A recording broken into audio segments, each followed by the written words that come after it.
ਇਹ ਆਜ਼ਾਦ ਮੁਲਕ ਨਹੀਂ ਹੈ।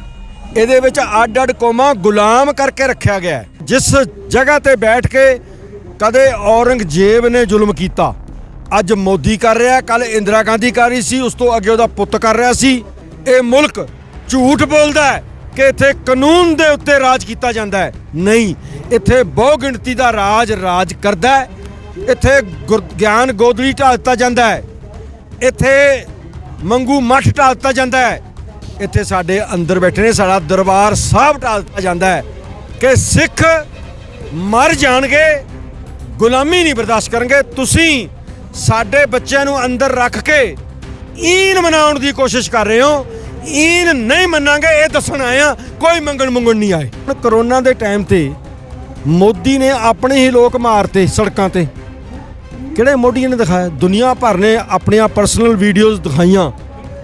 ਇਸ ਦੇਸ਼ ਨੂੰ ਵੀ ਸ਼ਰਮ ਨਹੀਂ ਆਈ। ਸੰਗਤ ਜੀ, ਅਸੀਂ ਲਗਾਤਾਰ ਜੰਤਰ ਮੰਤਰ ਤੇ ਜੁੜੇ ਹੈਗੇ। ਪ੍ਰੋਫੈਸਰ ਮਹਿੰਦਰਪਾਲ ਸਿੰਘ ਸਾਡੇ ਨਾਲ ਜੁੜ ਚੁੱਕੇ ਨੇ। ਫਤਿਹ ਦੀ ਸਾਂਝ ਪਾਣੇ ਪ੍ਰੋਫੈਸਰ ਸਾਹਿਬ। ਵਾਹਿਗੁਰੂ ਜੀ ਕਾ ਖਾਲਸਾ, ਵਾਹਿਗੁਰੂ ਜੀ ਕੀ ਫਤਿਹ। ਜਸਵਿੰਦਰ ਸਿੰਘ ਸਾਹਿਬ, ਇੱਕ ਬੜਾ ਵੱਡਾ ਪ੍ਰੋਟੈਸਟ ਕਹਿ ਲਈਏ, ਧਰਨਾ ਕਹਿ ਲਈਏ, ਸਾਡੀਆਂ ਜਿਹੜੀਆਂ ਗੂੰਗੀਆਂ ਮੇਰੀਆਂ ਸਰਕਾਰਾਂ ਨੇ ਉਹਨਾਂ ਦੇ ਉੱਤੇ ਮਾਫ ਕਰਨਾ ਮੇਰੇ ਹਿਸਾਬ ਨਾਲ ਫਰਕ ਨਹੀਂ ਪੈਂਦਾ। ਬੰਗਲਾ ਸਾਹਿਬ ਅੱਜ 11ਵਾਂ ਦਿਨ ਹੈ, ਮੋਰਚਾ ਲੱਗ ਰਿਹਾ। ਤੁਹਾਨੂੰ ਲੱਗਦਾ ਨਹੀਂ ਸਾਡੀ ਸੋ ਕਾਲਡ ਲੀਡਰਸ਼ਿਪ, ਚਾਹੇ ਦਿੱਲੀ ਦੀ ਗੱਲ ਕਰ ਲਈਏ, ਪੰਜਾਬ ਦੀ ਗੱਲ ਕਰ ਲਈਏ, ਉਹ ਸਭ ਤੋਂ ਵੱਡੀ ਕਸੂਰਵਾਰ ਹੈਗੀ ਹੈ ਕਿ ਬੰਦੀ ਸਿੰਘ ਅੰਦਰ ਰਹਿਣ? ਦੇਖੋ, ਸਭ ਤੋਂ ਪਹਿਲਾ ਕਸੂਰਵਾਰ ਇਹ ਮੁਲਕ ਹੈ ਜਿਹਨੂੰ ਕੁਝ ਲੋਕ ਭੁਲੇਖੇ 'ਚ ਆਜ਼ਾਦ ਮੁਲਕ ਕਹੀ ਜਾਂਦੇ ਨੇ। ਇਹ ਆਜ਼ਾਦ ਮੁਲਕ ਨਹੀਂ ਹੈ। ਇਹਦੇ ਵਿੱਚ ਅੱਡ-ਅੱਡ ਕੌਮਾਂ ਗੁਲਾਮ ਕਰਕੇ ਰੱਖਿਆ ਗਿਆ ਹੈ, ਖਾਸ ਕਰ ਮਾਈਨੋਰਟੀਜ਼, ਖਾਸ ਕਰ ਸਿੱਖ ਤੇ ਮੁਸਲਮਾਨ। ਹੁਣ ਜਦੋਂ ਅਸੀਂ ਇਹ ਚੀਜ਼ ਸਮਝਾਂਗੇ ਫਿਰ ਸਮਝ ਆ ਜਾਊਗਾ ਕਿ 28-30 ਸਾਲ ਦੀ ਇਸ ਦੇਸ਼ ਦੇ ਵਿੱਚ ਕਾਨੂੰਨੀ ਪ੍ਰੋਵੀਜ਼ਨ ਹੀ ਨਹੀਂ ਹੈਗੀ ਕਿਸੇ ਨੂੰ ਅੰਦਰ ਰੱਖਣ ਦੀ। ਫਿਰ ਕਿਉਂ ਰੱਖਿਆ ਜਾ ਰਿਹਾ ਹੈ? ਅਸੀਂ ਮੰਗਣ ਨਹੀਂ ਆਏ ਜਸਵਿੰਦਰ ਸਿੰਘ ਜੀ, ਅਸੀਂ ਦੁਨੀਆ ਨੂੰ ਦੱਸਣ ਆਏ ਹਾਂ ਕਿ ਦੇਖੋ ਕਿੰਨਾ ਧੱਕਾ ਇਹ ਜ਼ੁਲਮ, ਇਹ ਹਕੂਮਤ ਜਿਸ ਜਗ੍ਹਾ ਤੇ ਬੈਠ ਕੇ ਕਦੇ ਔਰੰਗਜ਼ੇਬ ਨੇ ਜ਼ੁਲਮ ਕੀਤਾ, ਅੱਜ ਮੋਦੀ ਕਰ ਰਿਹਾ, ਕੱਲ ਇੰਦਰਾ ਗਾਂਧੀ ਕਰ ਰਹੀ ਸੀ, ਉਸ ਤੋਂ ਅੱਗੇ ਉਹਦਾ ਪੁੱਤ ਕਰ ਰਿਹਾ ਸੀ, ਅੱਗੇ ਅਟਲ ਬਿਹਾਰੀ ਵਾਜਪਾਈ ਸਾਹਿਬ ਕਰ ਰਹੇ ਸੀ ਤੇ ਅੱਜ ਮੋਦੀ ਕਰ ਰਿਹਾ। ਇਹ ਸਰਕਾਰਾਂ ਬਦਲੀਆਂ ਨੇ, ਪਾਰਟੀਆਂ ਬਦਲੀਆਂ ਨੇ, ਪਰ ਇੱਥੇ ਹਿੰਦੂਤਵ ਦਾ ਰਾਜ ਹੈ। ਅੱਜ ਵੀ ਹੈਗਾ, ਪਹਿਲਾਂ ਵੀ ਸੀ। ਅਸੀਂ ਉਸ ਰਾਜ ਦੀ ਅਧੀਨਗੀ ਮੰਨ ਕੇ ਨਹੀਂ ਰਹਿ ਸਕਦੇ। ਠੀਕ ਆ, ਸਾਡੇ ਬੱਚੇ, ਸਾਡੇ ਭਰਾ, ਸਾਡੇ ਵੀਰ ਅੰਦਰ ਬੈਠੇ ਨੇ, ਜਵਾਨ ਤੋਂ ਬੁੱਢੇ ਹੋ ਗਏ, ਪਰ ਅਸੀਂ ਦੁਨੀਆ ਨੂੰ ਦੱਸਣ ਆਏ ਹਾਂ ਕਿ ਆਹ ਮੁਲਕ ਝੂਠ ਬੋਲਦਾ ਹੈ ਕਿ ਇੱਥੇ ਲੋਕਤੰਤਰ, ਇਹ ਮੁਲਕ ਝੂਠ ਬੋਲਦਾ ਹੈ ਕਿ ਇੱਥੇ ਕਾਨੂੰਨ ਦੇ ਉੱਤੇ ਰਾਜ ਕੀਤਾ ਜਾਂਦਾ ਹੈ। ਨਹੀਂ, ਇੱਥੇ ਬਹੁ ਗਿਣਤੀ ਦਾ ਰਾਜ ਕਰਦਾ ਹੈ। ਹਿੰਦੂਤਵ ਦਾ ਰਾਜ ਹੈ ਕਿਉਂਕਿ ਉਹਨਾਂ ਦੀ ਗਿਣਤੀ ਜ਼ਿਆਦਾ ਹੈ। ਇੱਥੇ ਮਸਜਿਦ ਢਾਹ ਕੇ ਕੋਰਟਾਂ ਤੋਂ ਫੈਸਲੇ ਲੈ ਕੇ ਮੰਦਿਰ ਬਣਾ ਦਿੱਤੇ ਜਾਂਦੇ ਨੇ। ਇੱਥੇ ਗਿਆਨ ਗੋਦੜੀ ਢਾਹ ਦਿੱਤਾ ਜਾਂਦਾ ਹੈ। ਇੱਥੇ ਮੰਗੂ ਮੱਠ ਢਾਹ ਦਿੱਤਾ ਜਾਂਦਾ ਹੈ। ਇੱਥੇ ਸਾਡੇ ਅੰਦਰ ਬੈਠੇ ਨੇ ਸਾਡਾ ਦਰਬਾਰ ਸਾਹਿਬ ਢਾਹ ਦਿੱਤਾ ਜਾਂਦਾ ਹੈ।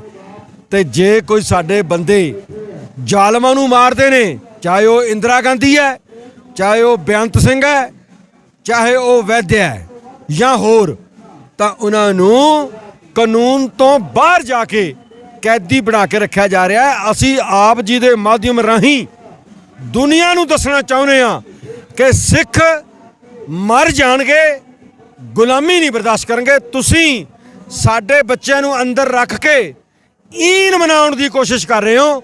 ਈਨ ਨਹੀਂ ਮੰਨਾਂਗੇ, ਇਹ ਦੱਸਣ ਆਏ ਆ, ਕੋਈ ਮੰਗਣ ਨਹੀਂ ਆਏ। ਬਸ ਪ੍ਰੋਫੈਸਰ ਸਾਹਿਬ, ਪਿਛਲੇ 35-38 ਸਾਲਾਂ ਦੀ ਗੱਲ ਕਰੀਏ, ਆਪਰੇਸ਼ਨ ਬਲੂ ਸਟਾਰ, ਸਾਕਾ ਨੀਲਾ ਤਾਰਾ ਤੋਂ ਬਾਅਦ ਬੜੀ ਵਾਰ ਪੰਥਕ ਸਰਕਾਰਾਂ ਬਣੀਆਂ, ਦਾਅਵੇ ਕੀਤੇ ਕਿ ਅਸੀਂ ਪੰਥ ਦੀ ਗੱਲ ਕਰਾਂਗੇ, ਅਸੀਂ ਕੌਮ ਦੀ ਗੱਲ ਕਰਾਂਗੇ, ਅਸੀਂ ਬੰਦੀ ਸਿੰਘਾਂ ਦੀ ਗੱਲ ਕਰਾਂਗੇ। ਮਾਫ ਕਰਨਾ, ਹੁਣ ਵੀ ਅਖੌਤੀ ਲੀਡਰ ਅੱਜ ਵੀ ਬੰਦੀ ਸਿੰਘਾਂ ਦੇ ਲਫ਼ਜ਼ ਵਰਤ ਰਹੇ ਹੈਗੇ ਨੇ। ਇਸੀ ਜੰਤਰ ਮੰਤਰ ਦੇ ਉੱਤੇ ਪ੍ਰੋਟੈਸਟ ਵੀ ਕੀਤੇ ਨੇ। ਤੁਹਾਨੂੰ ਲੱਗਦਾ ਨਹੀਂ ਸਰਕਾਰਾਂ ਨਾਲੋਂ ਜ਼ਿਆਦਾ ਦੋਸ਼ੀ ਸਾਡੇ ਉਹ ਪੱਗਾਂ ਲੈ ਗਏ ਨੇ ਜਿਹੜੇ ਬੰਦੀ ਸਿੰਘਾਂ ਔਰ ਸਿੰਘਾਂ ਦੀ ਸ਼ਹਾਦਤਾਂ ਦਾ ਮੁੱਲ ਪਾ ਕੇ ਕੁਰਸੀਆਂ ਬਣਾ ਲੈਂਦੇ ਨੇ, ਵਜ਼ਾਰਤ ਹਾਸਲ ਕਰ ਲੈਂਦੇ ਨੇ, ਮਗਰ ਕੌਮ ਦੀ ਗੱਲ ਨਹੀਂ ਕਰਦੇ ਹੈਗੇ? ਦੇਖੋ, ਮੈਂ ਵੱਧ ਦੋਸ਼ੀ ਤੇ ਘੱਟ ਦੋਸ਼ੀ ਤਾਂ ਕਹਾਂ ਜੇ ਇਹਨਾਂ 'ਚ ਕੋਈ ਫਰਕ ਹੋਵੇ। ਜਦੋਂ ਇਹ ਦੋਸ਼ੀ ਨੇ ਤਾਂ ਦੋਸ਼ੀ ਨੇ। ਬਾਦਲ ਸਾਹਿਬ ਨੂੰ ਕੌਣ ਨਹੀਂ ਜਾਣਦਾ ਕਿ ਕੱਲ ਇਹ ਮੋਦੀ ਸਾਹਿਬ ਦੇ ਮੁਤਾਬਕ ਚੱਲਦੇ ਸੀ, ਅੱਜ ਦਿੱਲੀ ਕਮੇਟੀ ਵਾਲੇ ਮੋਦੀ ਸਾਹਿਬ ਦੇ ਮੁਤਾਬਕ ਚੱਲਣ ਲੱਗ ਗਏ। ਪਹਿਲਾਂ ਇਹ ਇੰਦਰਾ ਗਾਂਧੀ ਮੁਤਾਬਕ ਚੱਲਦੇ ਸੀ। ਦਰਬਾਰ ਸਾਹਿਬ ਤੇ ਹਮਲਾ ਕਰਾਉਣ ਲਈ ਵੀ ਬਾਦਲ ਇੰਦਰਾ ਗਾਂਧੀ ਨੂੰ ਸਲਾਹ ਦੇ ਕੇ ਆਏ ਸੀ। ਸੋ ਇਹਨਾਂ 'ਚ ਕੋਈ ਫਰਕ ਨਹੀਂ ਹੈ। ਇਸ ਲਈ ਅਖੌਤੀ ਪੰਥਕ ਸਰਕਾਰਾਂ ਵੀ ਮੈਂ ਨਹੀਂ ਕਹਿੰਦਾ। ਪੰਥਕ ਲਫ਼ਜ਼ ਬਾਦਲਾਂ, ਕਾਂਗਰਸ ਤੇ ਆਪ ਦੇ ਨਾਲ ਟੁੱਕ ਹੀ ਨਹੀਂ ਸਕਦਾ। ਉਹਨਾਂ ਦਾ ਐਂਟੀ ਪੰਥਕ ਚਿਹਰਾ ਬਹੁਤ ਵਾਰ ਨੰਗਾ ਹੋ ਚੁੱਕਾ ਹੈ ਤੇ ਅਸੀਂ ਰਹਿੰਦੀ ਦੁਨੀਆ ਤੱਕ ਜੇ ਹੋਰ ਕੋਈ ਨਾ ਲੈ ਸਕੇ ਇਹਨਾਂ ਨੂੰ ਨੰਗੇ ਕਰਦੇ ਰਹਾਂਗੇ। ਸੱਚ ਲੋਕਾਂ ਦੇ ਸਾਹਮਣੇ ਲਿਆਵਾਂਗੇ, ਲੋਕਾਂ ਦਾ ਮਤਲਬ ਸਿੱਖ ਸੰਗਤ ਦੇ ਸਾਹਮਣੇ।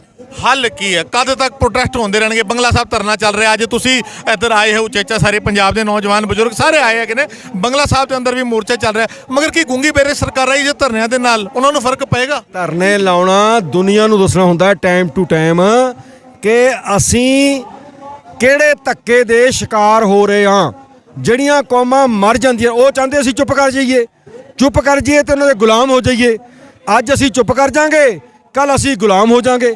ਅਸੀਂ ਜਿਹੜੇ 4-10% ਜਿਉਂਦੇ ਆ, ਇਹ ਅਸੀਂ ਗੁਲਾਮੀ ਨੂੰ ਚੈਲੰਜ ਕਰ ਰਹੇ ਹਾਂ ਪ੍ਰੋਟੈਸਟ ਕਰਕੇ। ਇਹ ਜਿਹੜਾ ਬੰਗਲਾ ਸਾਹਿਬ ਲੱਗਿਆ ਹੈ ਜਾਂ ਅੱਜ ਇਹ ਜੰਤਰ ਮੰਤਰ ਤੇ ਅਸੀਂ ਆਈਆਂ, ਅਸੀਂ ਇੱਕੋ ਹੀ ਆ। ਅਸੀਂ ਹੁਣ ਉੱਥੇ ਵੀ ਜਾਵਾਂਗੇ ਮਾਨ ਸਾਹਿਬ। ਅਸੀਂ ਸਰਕਾਰਾਂ ਨੂੰ ਚੈਲੰਜ ਕਰ ਰਹੇ ਹਾਂ ਕਿ ਅਸੀਂ ਜਾਣਦੇ ਹਾਂ ਕਿ ਤੁਸੀਂ ਧੱਕਾ ਕਰ ਰਹੇ ਹੋ। ਅਸੀਂ ਆਪਣੀ ਆਉਣ ਵਾਲੀ ਨਸਲ ਨੂੰ ਯਾਦ ਕਰਾਉਂਦੇ ਹਾਂ ਕਿਉਂਕਿ ਸਾਡੀਆਂ ਦਾੜੀਆਂ ਚਿੱਟੀਆਂ ਹੋ ਗਈਆਂ, ਹੁਣ ਸਾਡੀ ਕਾਲੀਆਂ ਦਾੜੀਆਂ ਵਾਲੇ ਬੱਚੇ ਅੱਗੇ ਆਉਣਗੇ। ਇਹਨਾਂ ਨੂੰ ਦੱਸਣਾ ਚਾਹੁੰਦੇ ਹੋ ਭਾਈ ਤੁਹਾਡੇ ਗੁਰੂ ਸਾਹਿਬ ਨੇ ਜ਼ੁਲਮ ਦੇ ਖਿਲਾਫ ਲੜਾਈ ਕਰਦੇ ਕਰਦੇ ਕਰਦੇ ਸ਼ਹਾਦਤਾਂ ਪ੍ਰਾਪਤ ਕਰ ਲਈਆਂ। ਤੁਸੀਂ ਸ਼ਹਾਦਤਾਂ ਤਾਂ ਪ੍ਰਾਪਤ ਕਰ ਲਿਓ ਪਰ ਤੁਸੀਂ ਈਨ ਨਾ ਮੰਨਿਓ। ਮੀਡੀਆ ਦੀ ਗੱਲ ਕਰੀਏ, ਅਗਰ ਅਸੀਂ ਪੰਜਾਬ ਦੀ ਗੱਲ ਕਰੀਏ, ਅਸੀਂ ਇੰਡੀਆ ਦੀ ਗੱਲ, ਗੋਦੀ ਮੀਡੀਆ ਨੂੰ ਵੀ ਛੱਡ ਦਿੰਦੇ ਹਾਂ, ਸਿਰਫ ਪੰਜਾਬ ਦੀ ਗੱਲ ਕਰਨੇ ਆ। ਪੰਜਾਬ ਹੀ ਅੱਜ ਹਜ਼ਾਰਾਂ ਚੈਨਲ ਨੇ, ਵੈਬ ਚੈਨਲ ਨੇ, ਟੀਵੀ ਚੈਨਲ ਨੇ, ਮਗਰ ਜਦੋਂ ਵੀ ਸਿੰਘਾਂ ਦੀ ਗੱਲ ਆਉਂਦੀ ਹੈ, ਪੰਥ ਦੀ ਗੱਲ ਕਰਦੇ ਸਾਡੇ ਇੱਕ ਜਾਂ ਦੋ ਚੈਨਲ ਹੀ ਮਾਫ ਕਰਨਾ ਦਿਖਾਈ ਦਿੰਦੇ ਨੇ। ਬਾਕੀ ਸੋ ਕਾਲਡ ਪੰਜਾਬੀ ਮੀਡੀਆ, ਪੰਥਕ ਮੀਡੀਆ ਬੰਦੀ ਸਿੰਘਾਂ ਦੇ ਮਸਲੇ ਦੇ ਉੱਤੇ, ਪੰਥਕ ਮਸਲਿਆਂ ਦੇ ਉੱਤੇ ਗਾਇਬ ਹੋ ਜਾਂਦਾ ਹੈ। ਤੁਹਾਨੂੰ ਲੱਗਦਾ ਨਹੀਂ ਗੋਦੀ ਮੀਡੀਆ ਕਿਤੇ ਨਾ ਕਿਤੇ ਸਾਡੇ ਪੰਜਾਬ ਦੇ ਮੀਡੀਆ ਦੇ ਅੰਦਰ ਵੀ ਦਖਲ ਕਰ ਚੁੱਕਾ ਹੈਗਾ? ਤੁਸੀਂ ਗਿਣਤੀ ਦੇ 4 ਛੱਡ ਕੇ ਕੋਈ ਮੀਡੀਆ ਹੀ ਨਹੀਂ ਹੈਗਾ। ਉਹਨਾਂ ਨੂੰ ਪੰਥਕ ਮੀਡੀਆ ਤਾਂ ਬਹੁਤ ਬਾਅਦ ਚ ਕਹਾਂਗੇ ਨਾ ਤਾਂ ਉਹ ਇੰਡੀਅਨ ਮੀਡੀਆ ਹੈ, ਉਹ ਤਾਂ ਗੋਦੀ ਮੀਡੀਆ ਹੈ, ਉਹ ਤਾਂ ਗੁਲਾਮ ਮੀਡੀਆ ਹੈ। ਉਹ ਕਿਸੇ ਵੀ ਪਾਸਿਓਂ ਸਰਕਾਰ ਦੀ ਨਾਕਾਮੀ ਦਾ ਸੱਚ ਦੁਨੀਆ ਸਾਹਮਣੇ ਨਹੀਂ ਲਿਆ ਸਕਦੇ। ਮਾਈਨੋਰਟੀਜ਼ ਦਾ ਤਾਂ ਨਾਮ ਬੜਾ ਪਿੱਛੇ ਹੈ। ਆ ਹੁਣ ਕਰੋਨਾ ਦੇ ਟਾਈਮ ਤੇ ਮੋਦੀ ਨੇ ਆਪਣੇ ਹੀ ਲੋਕ ਮਾਰਤੇ ਸੜਕਾਂ ਤੇ। ਕਿਹੜੇ ਮੋਦੀ ਨੇ ਦਿਖਾਇਆ? ਦੁਨੀਆ ਭਰ ਨੇ ਆਪਣੀਆਂ ਪਰਸਨਲ ਵੀਡੀਓਜ਼ ਦਿਖਾਈਆਂ। ਇਸ ਦੇਸ਼ ਨੂੰ ਵੀ ਸ਼ਰਮ ਨਹੀਂ ਆਈ। ਇਹ ਪੰਥਕ ਮੀਡੀਆ ਤਾਂ ਕਹਿਣਾ ਨਹੀਂ ਚਾਹੀਦਾ, ਨਾ ਪੰਜਾਬ ਦਾ ਮੀਡੀਆ ਕਹਿਣਾ ਚਾਹੀਦਾ।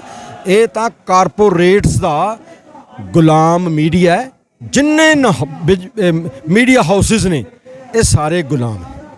ਸਭ ਤੋਂ ਅਖੀਰ ਦੇ ਅੰਦਰ ਬਾਹਰ ਬੈਠੇ ਪੂਰੇ ਵਰਲਡ ਦੇ ਸਿੱਖਾਂ ਨੂੰ ਕੋਈ ਮੈਸੇਜ ਦੇਣਾ ਚਾਹੋਗੇ? ਅੱਜ ਵਰਲਡ ਵਿੱਚ ਬੈਠੇ ਸਿੱਖ ਡਾਇਸਪੋਰਾ ਇਨਕਲੂਡਿੰਗ ਇੰਡੀਆ, ਮੈਂ ਇਹੀ ਬੇਨਤੀ ਕਰਦਾ ਕਿ ਜਿੱਦਾਂ ਤੁਸੀਂ ਸਾਡਾ ਸਾਥ ਦੇ ਰਹੇ ਹੋ, ਜਿੱਦਾਂ ਤੁਸੀਂ ਸਿੱਖੀ ਦੇ ਨਾਲ ਜੁੜ ਕੇ ਸੰਘਰਸ਼ਾਂ ਦੀ ਮਦਦ ਕਰ ਰਹੇ ਹੋ, ਤੁਹਾਡੀ ਮਦਦ ਬਿਨਾਂ ਅਸੀਂ ਵੀ ਵਿਹੂਣੇ ਹਾਂ। ਹੁਣ TV 84 ਹੈ, 84 ਤੋਂ ਬਾਅਦ ਡਾਕਟਰ ਅਮਰਜੀਤ ਸਿੰਘ ਹੋਣੀ ਸਾਰੇ ਇਹ ਲੈ ਕੇ ਚੱਲੇ ਨੇ।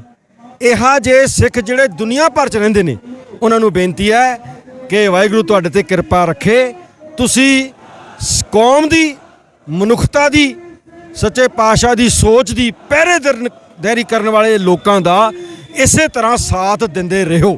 ਵਾਹਿਗੁਰੂ ਜੀ ਕਾ ਖਾਲਸਾ, ਵਾਹਿਗੁਰੂ ਜੀ ਕੀ ਫਤਿਹ।